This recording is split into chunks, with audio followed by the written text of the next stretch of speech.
Some stories never fade away. They stay alive in the shadows of time. Susan was an investigative journalist. Her job was to uncover the truth, but her passion was to chase the stories people had forgotten, or wanted to forget. One day, an anonymous email appeared in her inbox. Attached to it was a very old news clipping from 1986, something strange, disturbing, and almost unbelievable. According to the clipping, on a remote island in Korea, inside a massive hidden complex, people were once locked up and forced to participate in real-life torture games. The email also claimed that several high-level officials were involved, using the island to dispose of people who dared to speak against them. For Susan, this was more than just a story, it was a mystery she needed to uncover. The email included the coordinates of that very island. Without telling anyone, Susan took a small boat and made her way to the remote island. The complex was hidden deep inside a dense forest, far from the shore. The moment she stepped onto the island, her phone fully charged at 100% shut off completely. But she had come prepared with backup flashlights and printed maps. Following the coordinates, she headed into the forest. Susan knew this investigation was dangerous, but she didn't expect the forest to erupt into a violent storm the moment she entered. Wind howled through the trees, blinding her vision, and then she heard it. Crying, screaming.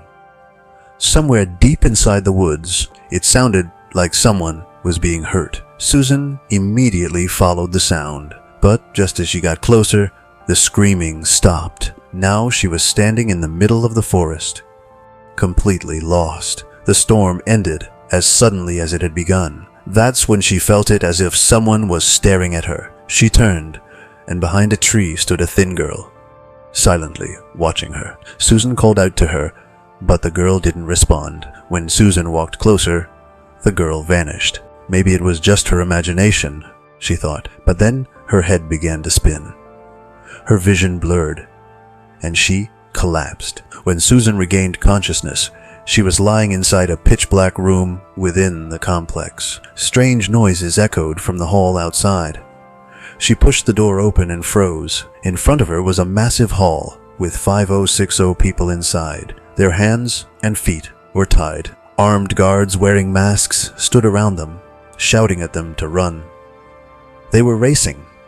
A lemon spoon race. Each person held a spoon in their mouth with a lemon balancing on it. They had to run without dropping it. Suddenly, one young man's lemon fell. A guard immediately shot him. Susan's entire body trembled with fear. The guards started shooting anyone who dropped a lemon. People were collapsing left and right. Then Susan saw her. The same thin girl from the forest. She was one of the players. The girl dropped her lemon. It rolled across the floor and stopped right at Susan's feet. Before Susan could react, the guards shot the girl. Her body fell right in front of Susan. Tears filled Susan's eyes, but then something impossible happened. The girl's eyes opened. Her face began to distort, twisting into something inhuman. All the other dead players began to rise as well. Their skin had turned black, and their eyes were pure white. They were no longer alive. The girl stepped toward Susan. The others followed. In terror, Susan ran back into the dark room and slammed the door shut. The creatures began pounding on it deep, heavy thuds shaking the walls. After a moment, the pounding stopped. Susan slowly opened the door.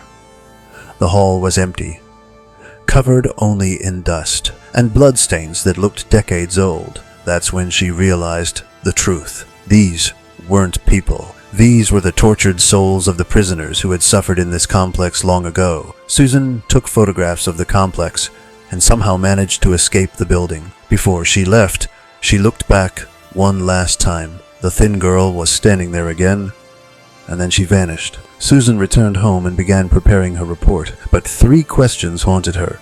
Who sent her the email? How did she end up inside the complex after passing out? And most importantly, who was that girl who kept appearing to her? Days later, Susan began digging through all the letters her readers had sent her over the years. That's when she found a letter from a young man written a year earlier. He had asked for her help. His fiancée, Kim, had gone missing. They had last visited an island together.